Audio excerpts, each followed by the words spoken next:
The Syrian civil war has been going on ever since 2011 and has had over 220,000 deaths. Bombs, guns, and gore have all been tearing apart Syria. With the influence of terrorism and the outside countries moving in, over 6 million Syrians have been displaced. A lot of times, people act like once war is out of the area, they can go back.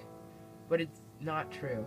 When the scars of war strike, they don't disappear.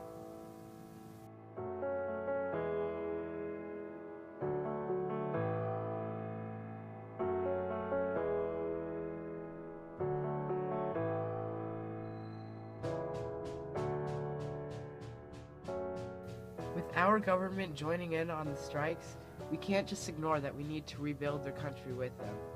Although things don't look good, there are still ways that we can help Syria. Send letters to our government and encourage our country to help in rebuilding of Syria. With the power we have, we can make a change if we all join together.